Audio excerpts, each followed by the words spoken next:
Okay, the GAPS diet is so confusing. So I'm going to go through some of the things that I did and then some of the things you're supposed to do when you're starting the GAPS diet. So stage 1, you are supposed to only give homemade stock, soups with vegetables and meats, boiled meats, cooked vegetables, animal fats. You can give coconut oil. You can give tea, whether it's like chamomile, ginger, turmeric, and then you're only supposed to give lemon water, and you can also use honey. So when I was in this stage with my 2-year-olds, I would do things to kind of sneak in what I wanted them to have because they were 2. So for the beef broth, when I made the homemade stock, I would put a little bit of that into their water cup in the morning, and I would add like some coconut water with it to kind of mask the flavor, but it is a super mild flavor. So if your child will drink water or juice, I would just add it in and mask it with something else.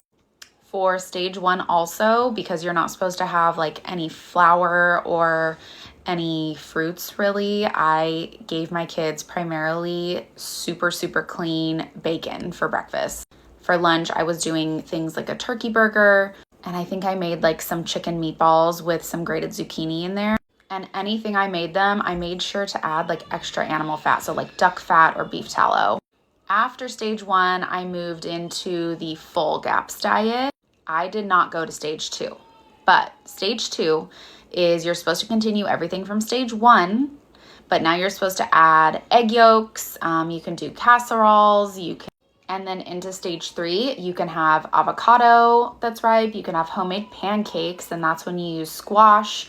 You can use honey to sweeten it. You can use nut butters, eggs. So I pretty much jumped from stage 1 to stage 3. Something else I was making is, because you're allowed to have cabbage, I would make like cabbage patties to get them like real crispy. I would fry them in coconut oil. And I did that with using an egg as the binder, and then I'd chop up cabbage real fine and fry it, and my kids love those. In stage 4, you are allowed to have some nut flours. So that's also where I started incorporating like the almond flour and the coconut flour that I use to this day. Stage 5 is where they let you have some juices. And stage 6 is basically full GAPS. So that's when you can have like berries, all sorts of other fruit, coconut, you can have some honey, you can have a sweet baked good, and nuts, seeds, kefir, dried fruit. So that's where my basics of feeding my kids came from, was looking at the GAPS diet and what is allowed on there. So, but I also did read Dr. Natasha Campbell McBride's book. I'll put a photo of it right here. And I will say it is a little confusing, but it does help you understand how this diet is going to work. So that's it. I'm sorry this was kind of a long video, but it is a very complex diet. It's kind of difficult to get started on.